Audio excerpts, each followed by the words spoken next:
Sometimes when I'm thinking about us, before we got lost and we parted, back to back we would carry on and we'd do anything for what we started. But this time we could break. I'm running dry, everything's the same. We'll try tonight. This time we're not safe and sound, not safe and sound. What if I'm no good for you? What if you're no good for me? Yeah. What if I'm no good for you? What if you're no good for me? Yeah. Sometimes when I'm reasoning about us, I know you got me, it's so effortless. Back to back we would carry on and we'd do anything for what we started. But this time we could break. I'm running dry, everything's the same. We'll try tonight. This time we're not safe and sound, not safe and sound. What if I'm no good for you? What if you're no good for me? Yeah. What if I'm no good for you? What if you're no good for me? Yeah. What if I'm no good for you? What if you're no good for me? Yeah. What if I'm no good for you? What if you're no good for me? Yeah. What if I'm no good for you? What if you're no good for me? Yeah.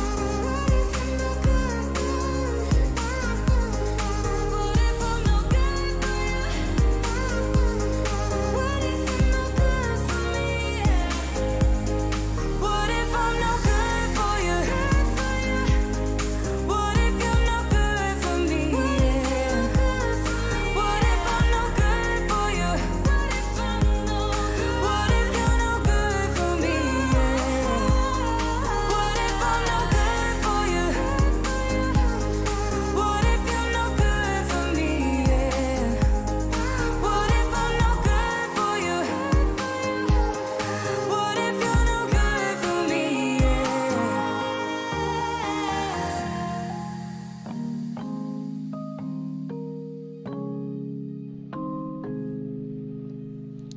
What's up, everybody? Welcome to the FPV News. It's Tuesday night. We're very glad to be with you. I'm glad to be with you, Blunty. How you doing? Yeah, it's good to be here on another Tuesday in the end of December. We're the last Tuesday of the year. The last Tuesday. This is it. If we had our shit more together, we would have put together some the top stories of 2022 instead of basically just doing the same news program that we always do.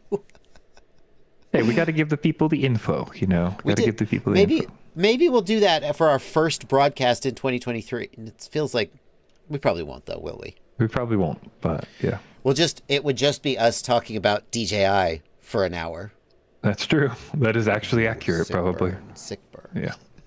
We do have a lot of stories this week, and almost none of them have to do with DJI. So, hey, stick around. Yeah. We're going to start off with some public service announcements. And the first public service announcement relates to you and your living situation. And it is why we will not be streaming next week. Yeah. But we're going to skip next week. You want to tell the people what's up? I am moving, as you might be able to see from the lack of things behind me that are normally there. But I see I see the holes on the wall where you ripped your quads down. Yeah. They are repainting anyway, so. All right. Yeah, so I am moving, 3,000 miles across the country to Alabama, where I am from, for a lower cost of living and a couple other things. So, yeah, it'll be nice to go back and get near family and stuff, but that means I'm going to be out of commission on the 3rd when we do our next show.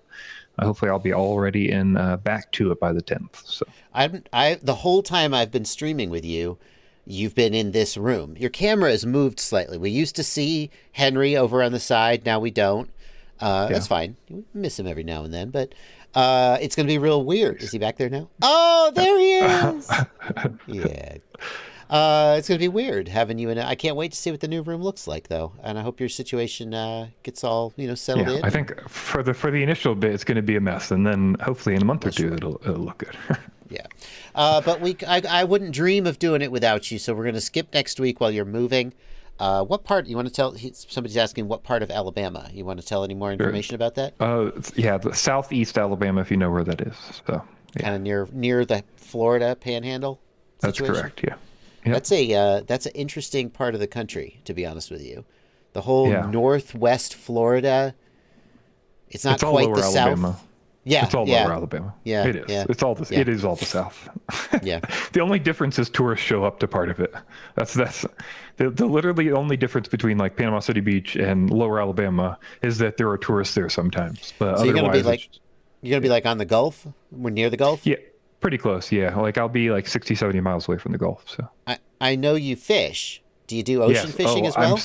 Yes, I'm very excited to be back to a place of the best fishing. I have saltwater and freshwater, and like I'm going to get into carp fishing. I'm very excited to get to. Oh, that's awesome! That's awesome. Yeah, a lot of people don't. I mean, regular watchers, of course, know you're an expert. You're an experienced fisherman, but people might not know that. Yeah. Alrighty, so that's the deal. We have one other PSA that is an FPV related PSA. And it relates to people who are plugging in their O3 air unit to their flight controller, and then are they frying or is it just not working?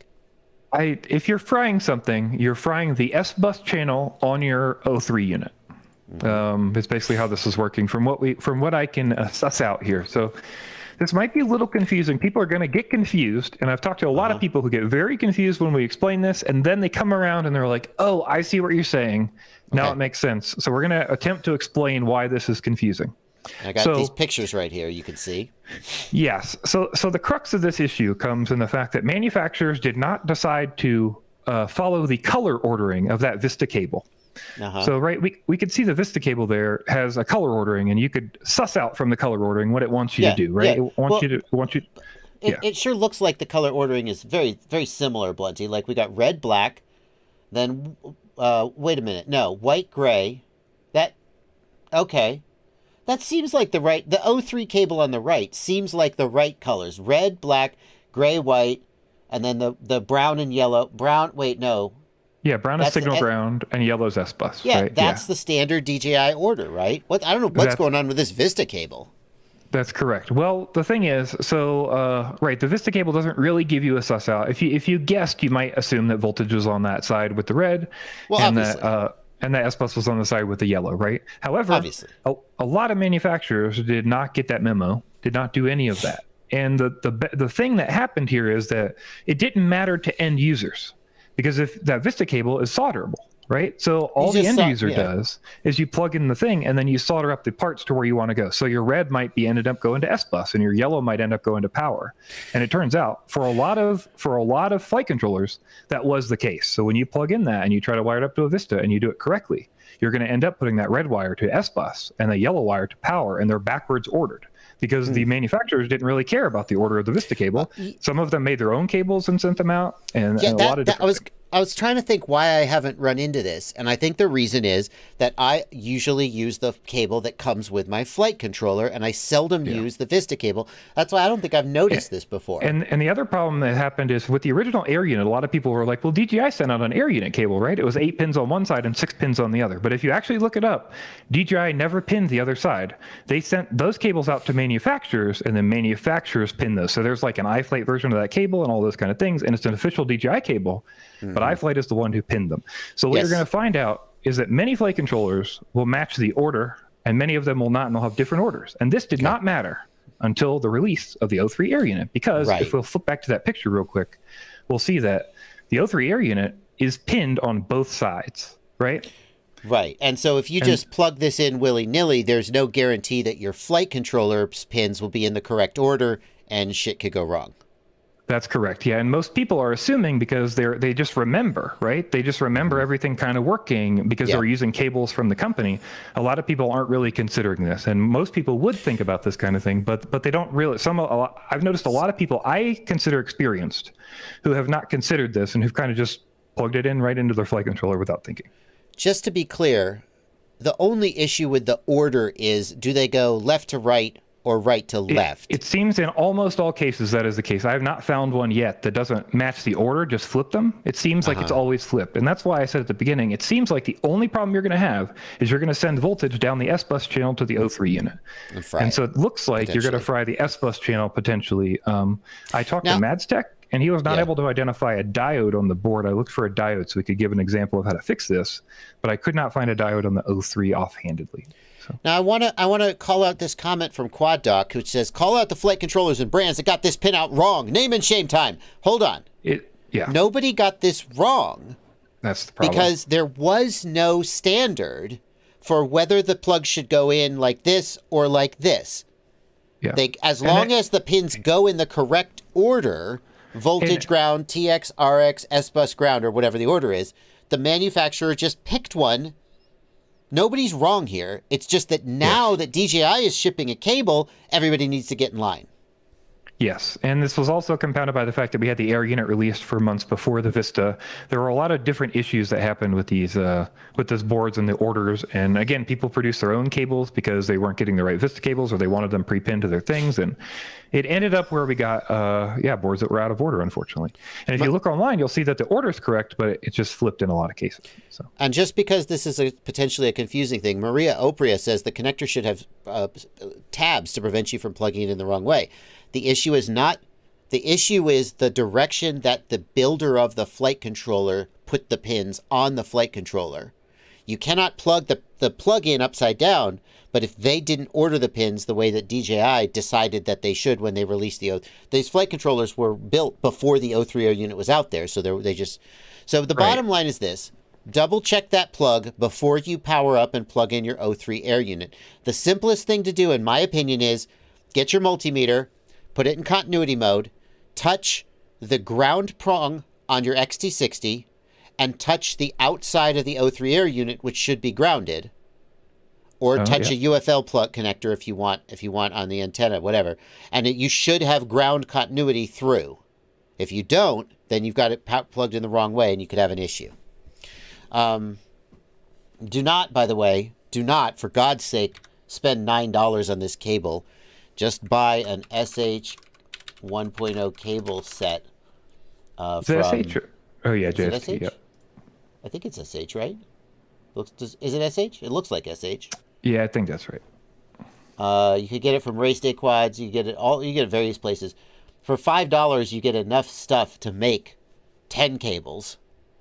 Or if you just can't effing be bothered, spend $9 on this cable. But you're going to end up potentially having to repin this cable anyway, so it's not going to save you that much time. Okay. Clear as mud, right? Yes. Hopefully that helps some people and they get some idea of what the issues are there, too. The moral of the story is always double check your pinouts. Never trust. Yeah. Always double check the pinout. Never trust the manufacturer to do it right. Don't trust it, no matter what. I wouldn't go as far as Joey W. and say solder everything. No. Come on now. You can use the plug. Just verify the plug. Okay. Okay, that's enough. That's a lot of DJI. It's 6:15, and we talked about DJI for probably 5 minutes. That's enough.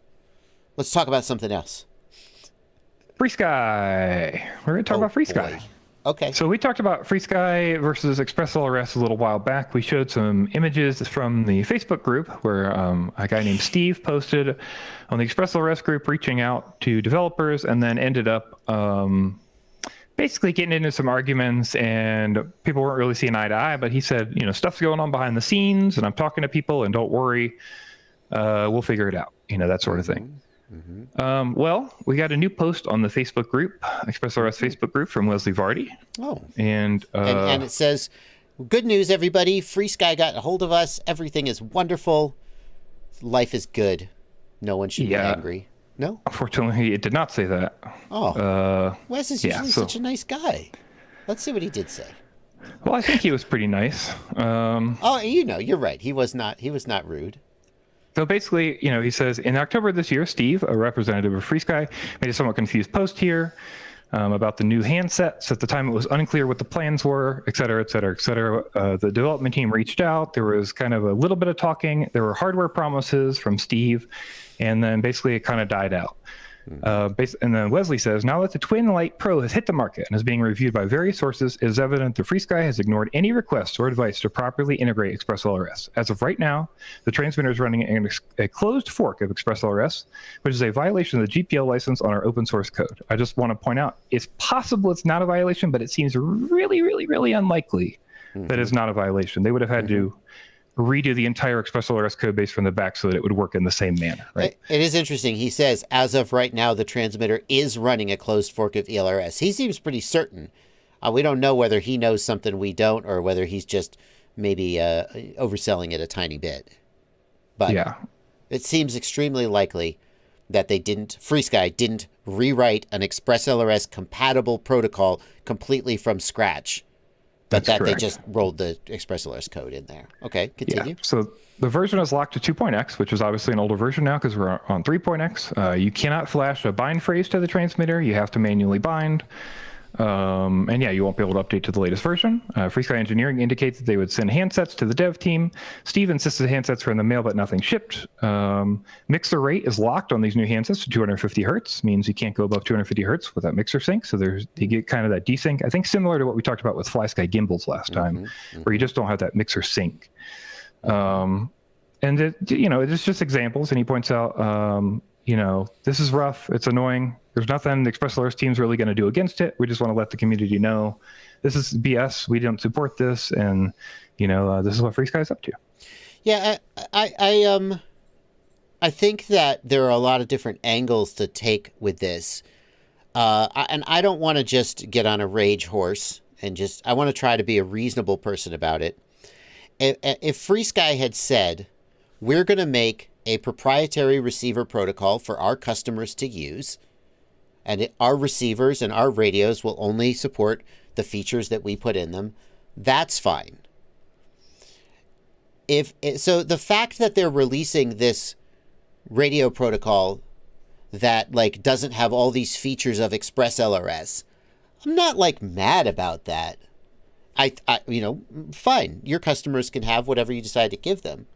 But the problem is if they included actual ExpressLRS code in it, it's going to come back on the ExpressLRS devs. It's not and even make that. A nightmare for them. It's not even that. It's the fact that it binds to ExpressLRS. I don't care what code's in there, right? It's just the fact that it binds and it looks like ExpressLRS, right? Exactly. So it is recognizably ExpressLRS. That's correct. Yeah.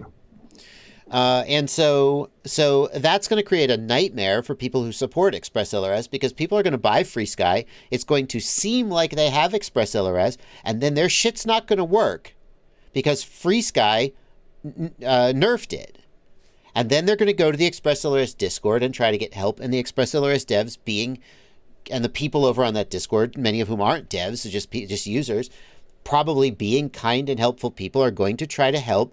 And I've been living this for the last, since the ACCST 2.x thing came out, because I've been doing this with ACCST 2.x and Access and all the weird incompatibilities there.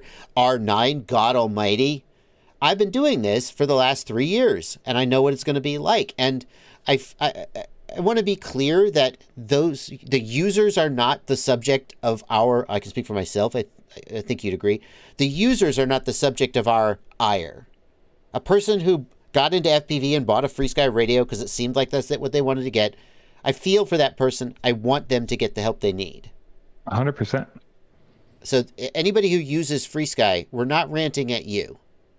But we are ranting at FrSky for creating a situation where their users will be confused and then create a tech support nightmare for the very people whose code you probably put in your radio.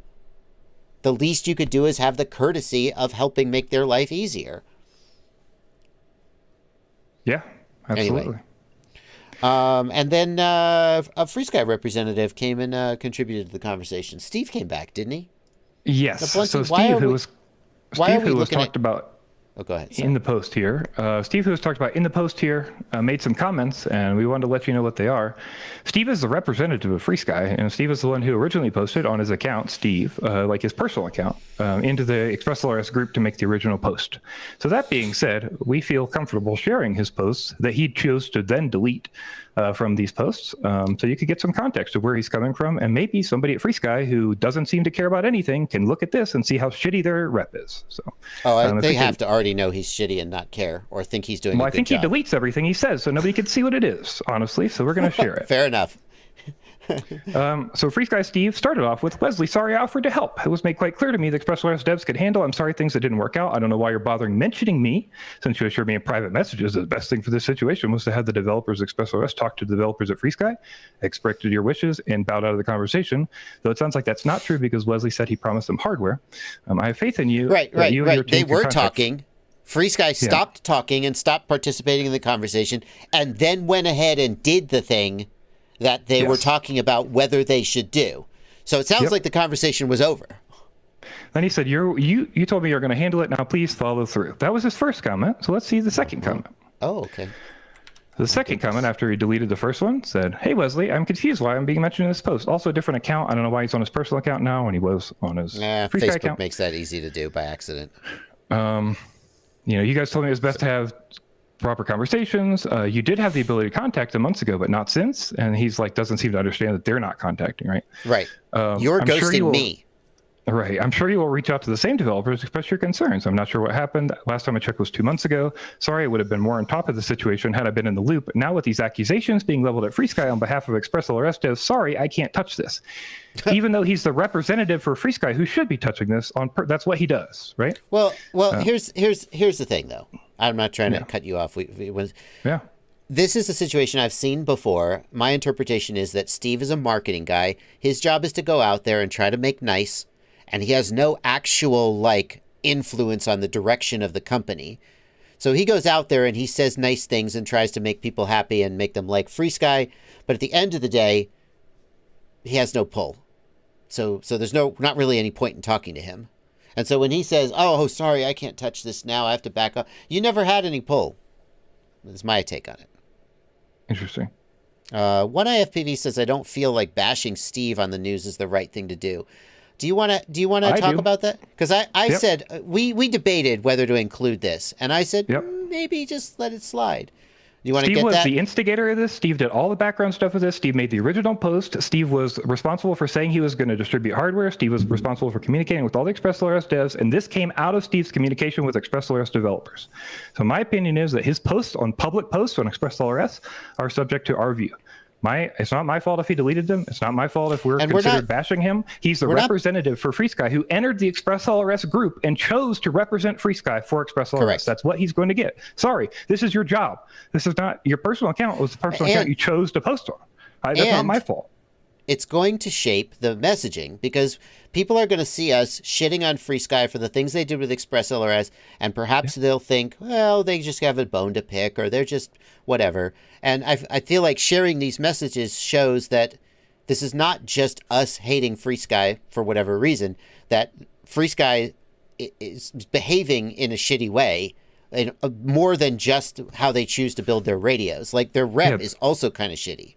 Yeah, the representative who's supposed to be representing them as the company, and the one who made the original post, made a bunch of shitty posts, then deleted them. So we're going to share them. Okay. That's my opinion about All right. The last one. Let's let the last one, which is the most one that pisses me off. This is the one that angers me the most.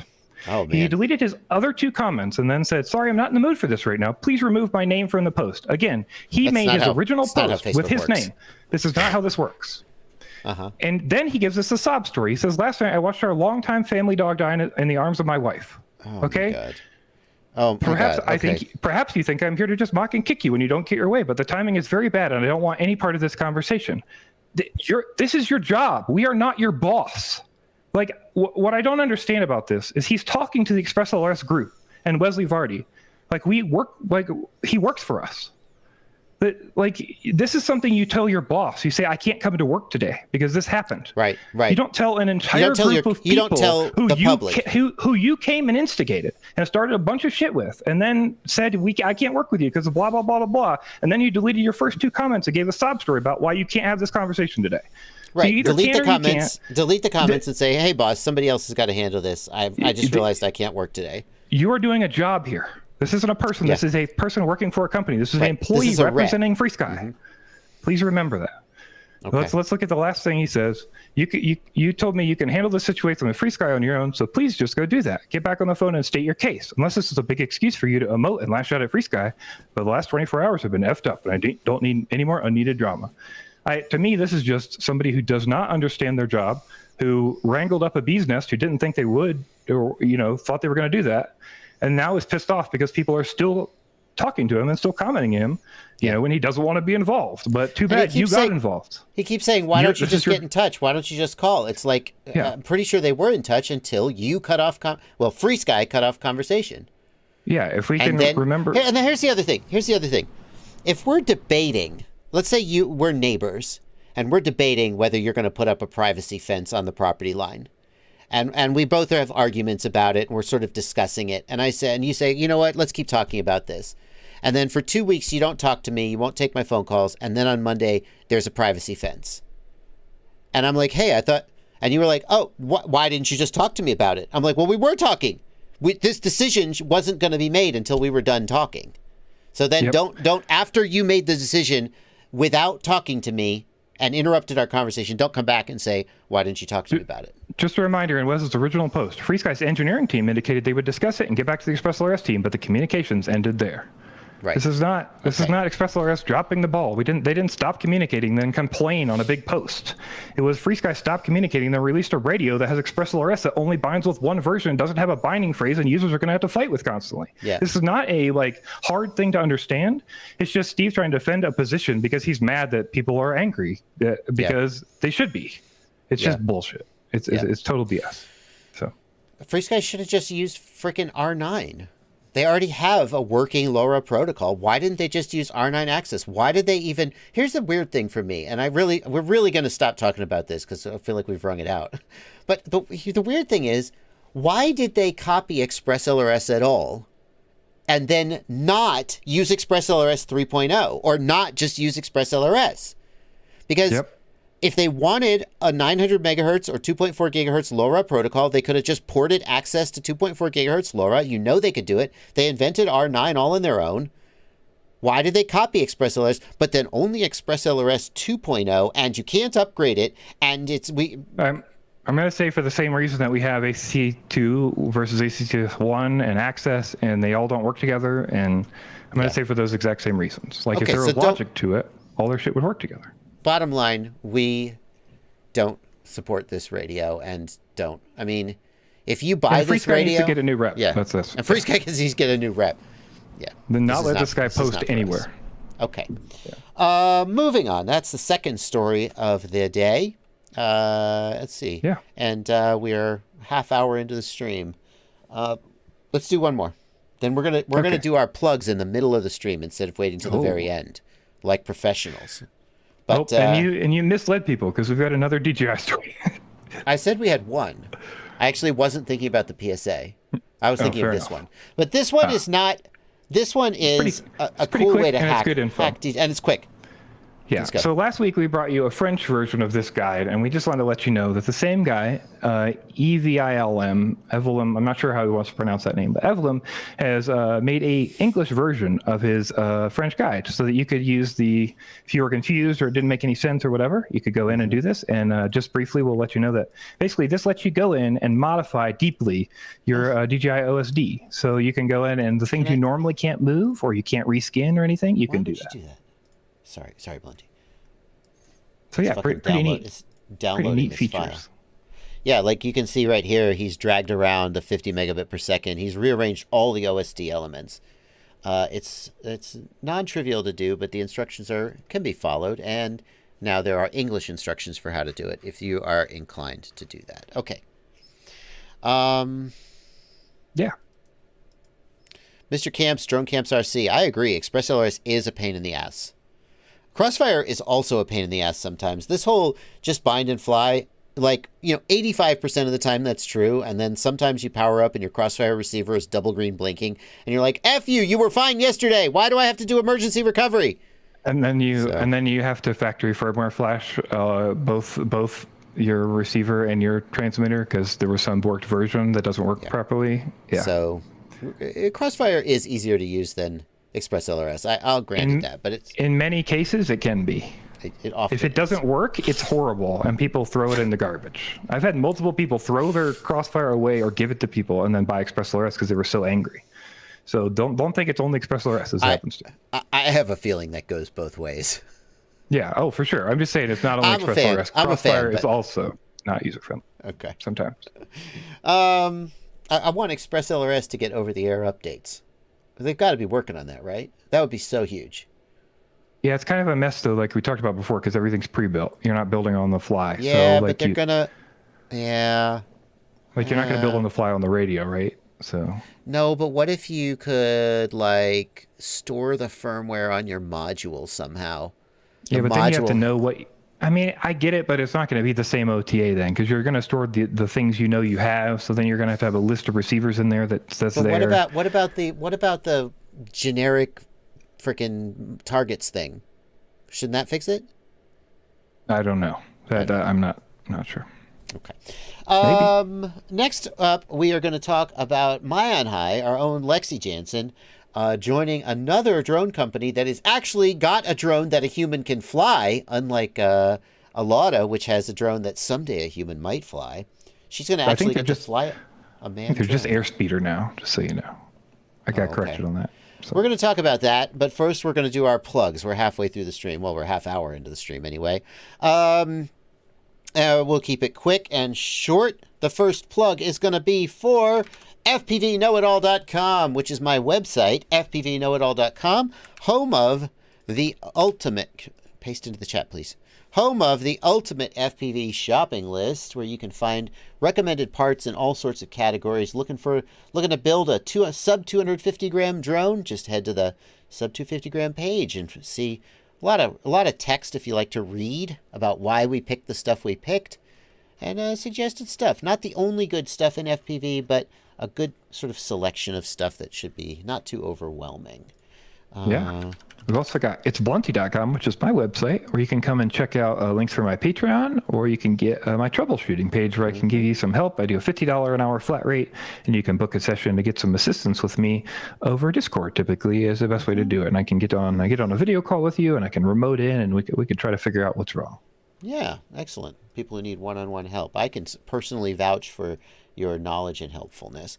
I'd also like to tell you about SearchFPV.com. SearchFPV.com is, I should put your website in there, Blunty. I didn't paste it in the chat. That'd be, if I only paste my own websites and not yours, people will think I'm being rude to you and being disrespectful. I certainly wouldn't want that. SearchFPV.com is a multi-store FPV website. See all these stores down here? Oh, 533 just got added. Yes. You're looking for stuff you can pick stuff in your region. So I could pick North America only. Nah, no Canada though. Can I just have USA? I see. USA and Canada is North America. Let's just search in USA and in stock only. And let's say I'm looking for a 533 footy to celebrate the adding of 533. Well, it just goes out and it looks on all those, and it apparently nobody spells it 533. They spell it 533. Well, anyway, you get the gist of it. If you're searching for FPV parts, head on over to searchfpv.com. Well, anyway. Maybe just really? type footy? Okay. Did I choose in stock only? Surely 533 has the footy, right? There we go. Hey, we got it. Oh, I see. It was the 533 that was throwing it off. Great. That's how it works. Head on over there, searchfpv.com. Last up, Joshua Bardwell live stream clips. Joshua Bardwell live stream clips. If you don't get to watch every single part of all of my live streams, head on over to Joshua Bardwell live stream clips and subscribe. Everybody watching this is already subscribed, I'm sure, but we're going to do the plug anyway. And find the highlights and clips from my live streams. So we crossed 7,000 subscribers, Blunty. That's amazing. That's good news. Okay. Continuing on with the news. Thank you guys for tolerating those commercial. Yeah, it could be worse. I could be plugging like NordVPN or Raid Shadow Legends or something. Not that I would do that. Yeah. Wesley Vardy has joined us. That's good. All right. MaiOnHigh, Lexi Jansen. Let's see, Blunty. Yeah. She's an FPV pilot and racer and YouTube creator. Then she joined Airspeeder, which is doing, well, they say they're doing manned drone racing, personed drone racing. I don't want to be sexist. It's a lot of like simming, I think. Yeah, I think it's like a lot of simming and then flying with drones that don't have people in them yet. Yeah, they're not ready to put a person at risk. I'm not even sure how much they're actually flying the big Airspeeder drones like aggressively. I don't know if they're even racing those yet. I think they are. They had an announcement about racing, and she won the first one, or she got something in the first. I don't know if she won, but she got. That was a live race, one. Not a sim. I think so. I remember them announcing it. So. Oh, okay. We probably covered it in the news, and I just forgot. Well, that's what I get. Yeah. But JetsonOne is really interesting because they have an actual. Are they selling this product, Blunty? Yes, I think you have to pre-order at this point, but I believe they have shipped these already. My understanding is, anyway, that they have shipped some of these. I want one. Yeah, the entire 2022 and 2023 production is sold out. They're accepting orders currently for 2024. How can I use my position as a public figure to get a chance to fly one of these? I think these are about $95,000. I'm not sure. I think these are about $95,000, and you have to assemble them yourself. I just want them to. I just want to fly somewhere and get to fly it and make a video about it. This is cool as shit. Oh, hey, look, there we go. With test pilot Lexi Jansen, welcome to the team. They're very exciting. Now, just to be clear, people were asking, does this mean she like left Airspeeder? No, my understanding is, from what she said on Facebook, that basically they're at a sort of a downtime at Airspeeder where they're doing a lot of engineering stuff, but they're not doing a lot of flying. And since they didn't have a lot for her to do, they sort of loaned her out to Jetson. So she still works at Airspeeder, but now she's also working at Jetson. Cool. Yeah, very exciting. Good for her. How does she get these jobs without a pilot's license? Asks somebody in the chat. I mean, number one, she is training to get her full-scale pilot's license. That's number one. But number two, like a lot of this stuff is piloted remotely for the Airspeeder stuff. So it would make total sense that they would hire a drone pilot and then train them to be a real pilot. I probably could have gone the other way. And then, as you say in the Discord, Blunty, we really just don't know what her day-to-day job is. But it stands to reason that flying an experimental aircraft like this would have different expectations and parameters than a sort of a traditional aircraft. Yeah. So, anyway, congratulations to Lexi. Absolutely. What's next? Next up, we've got a new thing from MedlinDrone. You might remember MedlinDrone because they have a like the Servo kits you can put on your drone, and you can basically control your FPV camera and your FPV camera and your action camera at the same time. You can kind of turn and tilt and get your good shots. And he's created a whoop version of this for your whoop camera, which I thought was pretty cool. What? This is the first time I've seen this video. That's insane. That's pretty sweet stuff. That's so cool. That's so cool. Is there flight footage in here? Surely there is. That's so cool. What a great way to demo it.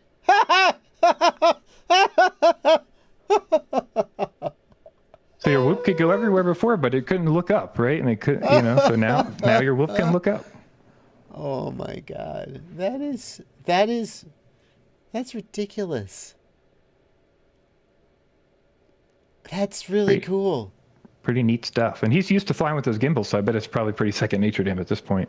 Yeah. Oh yeah. Doesn't look like is he using the head tracker? I can't see if he's moving his head. I'm not sure. That is really cool. Oh, he's going to land it right there. That's badass, dude. That is badass. Pretty cool stuff. Wow. For anybody who's not familiar with the Medlin gimbal, you can check out the other stuff on his channel. Yeah. It's really bonkers. That's so cool. That like, what servo is he using? It's got to be a tiny servo. Yeah, for that one, I'm not sure. I think I know he specifically built that out. You know, he got it all worked out so he can make it work. So, you know, you can also go to his website, MedlinDrone.com. He has open source files for all that stuff, or you can buy the kits from him to do it yourself. So nice. That's great that he releases all. I mean, he'll sell you the parts, but he releases all his plans and his designs for free, so anybody can build it if they want. That's really cool. That's really cool. Next up, we've got an event. I like barbecue. Where's this? Yeah. Next up, we've got an event in Georgia. Team Drone Adventures presents Barbecue Bando. They're going to do a big outdoor event with camping and stuff. There's extra camping passes and stuff if you want to do that. And they're going to have races and fly and all kinds of stuff. So if you want to go have a good time with some people in Vienna, Georgia, and hang out at a barbecue and stuff, you can come check it out. $75 for the pilot pass. I think it's like $112 if you want camping with that. And then general admission's free. So if you just want to show up and check out some drones, you can do that. I mean, we should. I mean, I'm not, no commitments. I wouldn't put you on the spot on the live stream, but Vienna, Georgia is probably about, a reasonable distance from both me and you once you move to Alabama. Maybe we should 4 hours. It'll be 4 hours. I checked. It'll be more. So that's not bad. How long is it for me? It's down under Macon, so it's probably a good one for you. That's going to be more like 6, but still maybe 5. Vienna, Georgia. Let's see how far it is. Directions to Vienna, Georgia from my location. 5 hours. That's not bad. Oh yeah, it's maybe we'll do that. You're going to be more like over in the Biloxi Gulfport area. No. Mobile? You're way too far over there. Southeast. Where Alabama. Mobile. Oh, I see. Wrong. I in my head, like Florida was here. Sorry. You're more in like the this area. No, southeast though. So over. More like over. Oh, you're not. I see. More like this area. Go. Yes, exactly. That's correct. Oh, that's not far at all. Yeah, I gotcha. Okay. Well, March is a ways off, so I like barbecue, and it's in an accessible location. Maybe I'll go. We'll see. If you guys are interested in going, now you know. We got a community spotlight. Another community spotlight from friend of the channel, Ridwan Hughes, also known as License to Drive. This guy just makes antenna holders. That's like not literally the only thing he does, but it does seem like it's his calling in life to make and refine antenna holders and make them better and better. And he's got a new antenna holder, a universal design. See, his old antenna holders were specifically formed to fit a specific antenna. And so if you didn't have that antenna, there could be some like, oh, it didn't quite fit, it might not work. But he's come up with a generic design that works with all antennas. He's got a picture here you can see. This is for the TinyTrainer, and if you go, his Thingiverse username is Haku3D. Of course, there's a link in the video description. He's also got a version for larger quads as well, for M3 standoffs and like 5-inch quads. So very, very cool, solving that problem of mounting the antenna. It takes about 10 minutes to print too, so just a really, and it prints like, you can see it prints like this, prints without supports. Just a really, really, it really shows that 3D design is about more than just the ability to sort of draw solids in SketchUp. It's about thinking about the whole process from start to finish and really refining it. And he's so good at that. Absolutely. Fantastic. Absolutely. Link in the video description. What's next? Next up, we've got It's Barely News, and we've only got one story on It's Barely News today. Okay. We just want to let you know about a missing dog. We had another missing dog located. And unfortunately, he was lost in near freezing temperatures. They weren't sure if they were going to be able to find him, but they were able to recover him with the drone. So a Shiba Inu. That's That's the cutest kind of dog too. Yeah, he got Look at lost that. and his leash got tangled up in the bush, so he couldn't like get away. Oh, and the drone was able to find no. him, so they could go find him. That's amazing. We wouldn't want any Shiba Inus to. I mean, all dogs, but especially Shiba Inus, we wouldn't want to freeze. Always good to find good news about drones and dogs. Was there any sausage involved? I don't think so. Not on this one. I'm going to imagine that after they found him, they gave him a sausage, just as a, a reward for being a good boy. It's my headcanon version. Okay. All right. Last okay. up. Yeah. Last up, we got. Was this it? Is it the rant? Is the rant? Bring in the rant title. All right. So we don't always do a rant, but if I've got something I'm mad about, I'm going to rant about it. And today I'm going to rant about racing. So there's a thing that happens in the racing community, which I think is BS. And I think we need to call it out. And I think the community leaders in racing, people like Alex Vanover and Evan Turner and Alex Suarez and all these people who are Chris Thompson, all these people who are had a multi-GP. Yeah, all these people who are leaders in the community need to be on top of this, and that is LiPo overcharging. And if you're not in the racing scene, you might not know this, but it is extremely common in the racing scene for people to overcharge batteries way past where they're supposed to be charged. And this gets them an advantage by both faster motors, but full throttle, and this gets them advantage of a longer pack time, less sag over the pack. You're going to sag less as you go at the same rate in the race. This means that other people, because they need to compete, are also encouraged to overcharge. And this is where the problem comes in. It's not just the risk of the person, it's the risk of everyone. And this has gotten so bad that they don't let people charge on the racing line at races because they know this happens, but they still don't do pack checks and they don't stop people from doing this. This is something, and I certainly am not an expert in all forms of RC racing, but when the very first years ago, there was a notable incident where Vanover, young, innocent Vanover, who definitely knows better and is more responsible now, but he was charging his packs into like 4.5 volts, and one of them lit on fire and lit like a pop-up on fire at a race. And it could have been a bad situation. I don't know. No one was hurt. I'm not sure how much equipment was damaged, but this is just something that people do. And I was like, how do other races handle this? And it's really common in other forms of RC racing that they'll do a voltage check on the start line in the same way that we might check the output power of your video transmitter. Although we don't do that at the start line either. They would go down and they would just put a voltage checker on your battery and they would check it. And if you were overcharged, you were DQ'd. You're out. You don't get to race. Yep. And we don't do this in our FPV racing, and I kind of don't know why. Yep. I think personally, my opinion is, and my guess is, because people who were community leaders started it. People who, like Vanover is very popular in the racing community, and because Vanover was one of the people doing it, became accepted. That's the way I would look at it. I think a lot of racers think it's accepted, and I think it should not be the case. I think if you're racing, you should be charging 4.2 for regular or 4.35 for HV, and that's it. You should not be going over that level. You should be checked on the line, and if you're over that number, like you said, you should be DQ'd because it's just unsafe, and we shouldn't be perpetuating this. The real thing is, and you want to blame the racers, and I would take a different direction. Yeah. Without I don't want to sound confrontational. The racers are going to do whatever they can get away with to get a competitive advantage. That's who they are. It's like if you put a rabbit in front of a greyhound, it's going to chase the greyhound. That's just how it's bred. What the real place I would lay the blame for this is at the feet of the race organizers. Because if race organizers said, we're going to do a battery check on you, and if you're over 435 when we check you, we're going to DQ you, then by God, all the racers would charge to 4.3499999, and that's where they would stop. Yeah. My argument against that is just that for the same reason that we don't, nobody ever ends up on the line with the wrong power level to blast everybody out to ruin the race.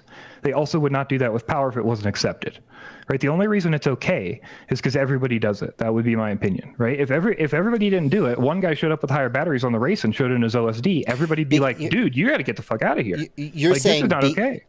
Because it doesn't affect, it's not when you show up at 500 milliwatts and you make everybody's video shitty, everyone has a bad time and everyone hates you and they want to kick your ass.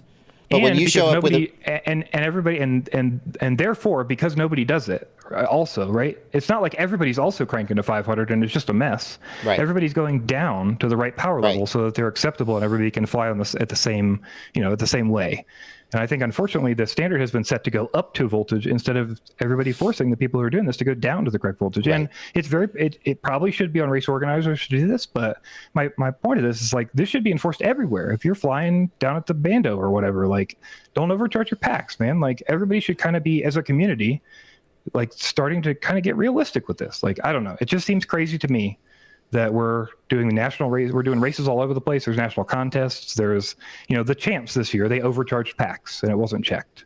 And like, yeah, I think all those, like, from both sides, I think both community leaders and racing heads should be checking these batteries and should be stopping people from doing that. And whatever I don't care what the standard is, but I agree that it's annoying when there isn't a standard and you end up in an unsafe regime. Because if the race organizers were to say, look, people have been charging to 4.5 volts forever, 4.5 volts as long as you have new packs, it won't start a fire. What the heck? We're going to let them charge to 4.5 volts. At least there would be a standard. I'm not saying that. I'm not like espousing that. I think 4.5 is unsafe, and I think the chances of popping a battery off charging to 4.5 are high, too high. If you said 4.35, I'd be like, yeah, you could charge just about any LiPo to 4.35. It's not going to blow up on you, especially a high performance race LiPo. But until but I got to tell you, Blunty, the community is not just going to suddenly go, shame. We saw you at 4.5 volts. Shame. This is why I'm saying leaders need to do this. If Vanover does it, everybody will. If Evan Turner does it, everybody will. I 100% believe that. I think if Vanover and Evan Turner were on the racing line and arguing with people about battery voltages, it would change everybody's opinion in those races. I 100% believe that. But why would they do that without support from the organizers? Because they know it's bad. Because they know it's fucked up. Because this is wrong. That's what I'm saying. This is not good. No one's gonna. I hear you, but no one's gonna buy that. They're leaders. This is the point, man. They're intelligent adults who need to look at what's happening. People all over the country, because of their opinions, have spread out to everyone. And everyone is overcharging packs to dangerous levels in every single race across the country because they've decided that this is how they feel like doing things. That's what I'm saying. That's fucking conceited. That's the way I look at that. Like, so my opinion is, if you're still doing this on the racing line, you're hurting the hobby, no matter who you are. But if you're a leader, you're doing it more because you're contributing to this idea. Like, if you're not, Vanover could go to the multi-GP. Evan Turner could go to multi-GP. Alex Suarez could go to multi-GP. Chris Thompson could be talking about this. Like, so, there are things that could be done here that don't have to be like, oh, I'm the only one flying at a lower voltage. Like, but you could take action and steps to make it a safer hobby for everyone.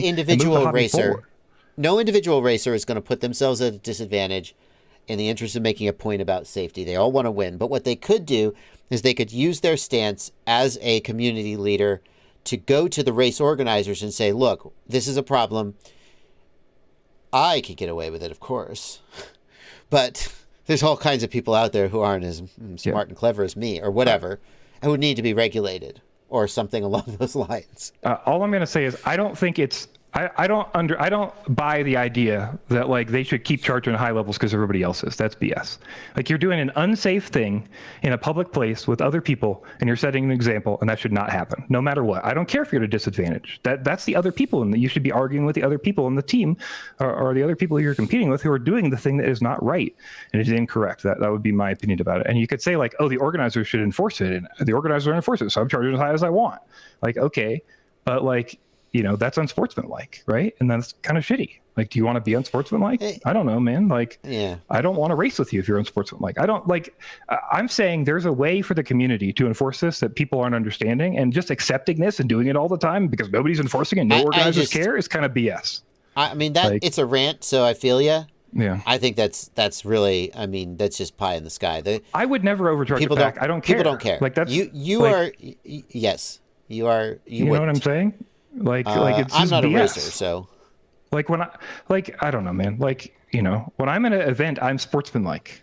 Like when I'm in an event, if the community standard is to charge to 4.5 volts, then that's not unsportsmanlike. Here, let me put it to you this way: if I go to Burning Man, and at Burning Man there's a whole bunch of people doing a whole bunch of risky shit, puts their lives in danger, puts their health and safety at danger.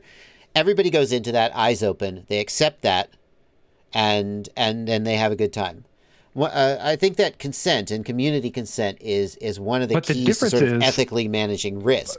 But if everybody at the race has sort of consented to understanding that the racers are overcharging, it's not consent. That's my problem here. You say it's consent, but it is peer pressure. That's the difference. That's interesting.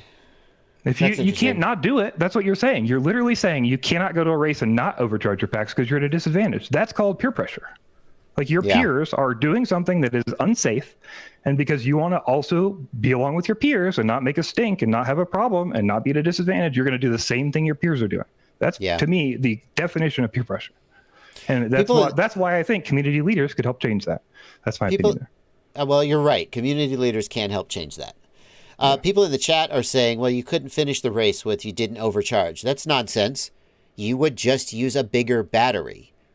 If you prefer to fly with a 1,000 milliamp hour or a 1250 milliamp hour 6S, and you can only finish 3 laps by overcharging, then you could also run with a 1,400 milliamp hour 6S and not overcharge and still finish the race. There's this assumption that we can't use larger batteries, and it's totally bullshit. Yeah. I just haven't seen a lot of, I just haven't seen a lot of cases in the, like, I want to be practical. I'm like, I agree that this is a problem. So then I'm like, how do we make it happen? And if what we're going to rely on to make it happen is individual racers to put themselves at a competitive disadvantage in the interest of the principle, I'm like, great, cool. That's not going to happen though. That's just unicorn land. I'm asking from peer pressure for the other direction. That's all that I'm asking. I'm asking when somebody goes to a race and they're an adult and they can say like, hey, I want to charge my batteries to a normal level and I shouldn't be expected to charge my batteries to an unsafe place. Like, why do I have to do that? Well, like, you can't. I think you'll just lose. Right. And that's bullshit. It's we have a national organization that like lets this happen constantly. And like, it has to come from the organization. That's my point.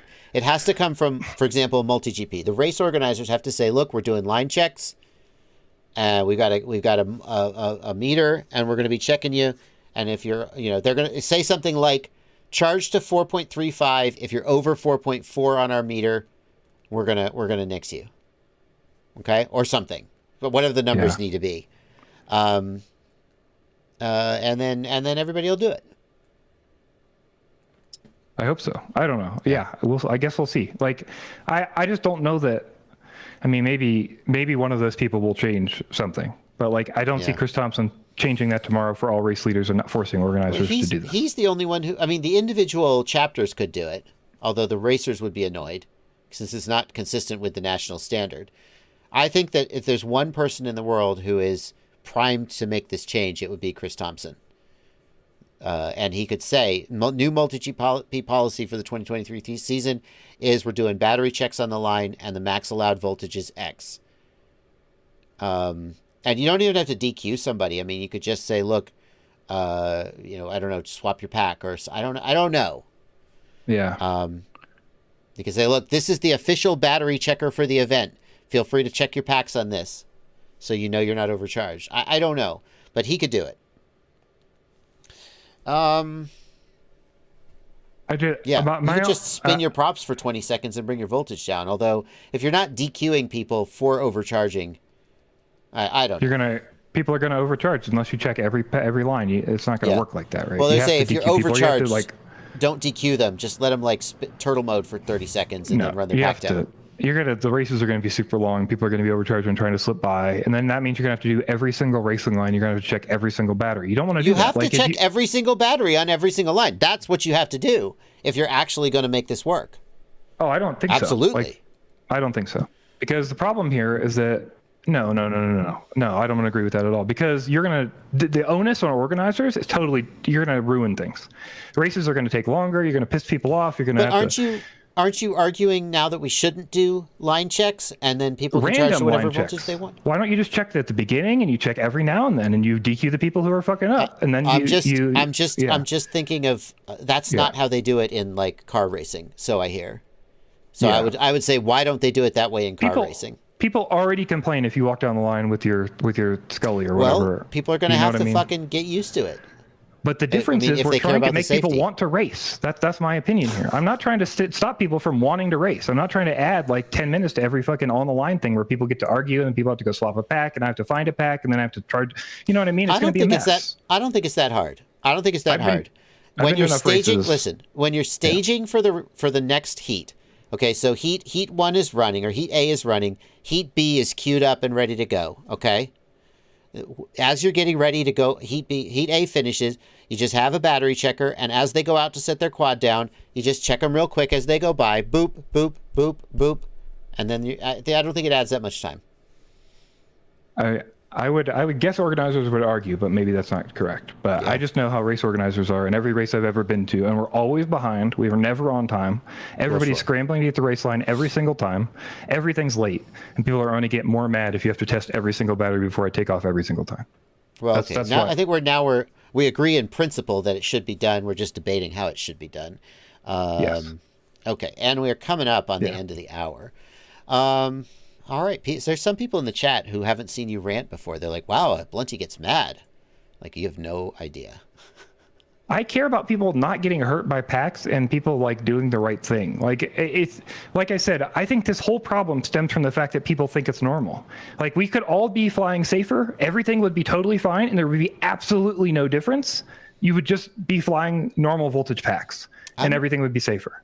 Like that, you know what I mean? We don't hear more about line fires, to be honest with you. Yeah. Well, I think a lot of it is they don't let people charge on the line and you don't hear about the fires and people's personal stuff or wherever people are doing stuff.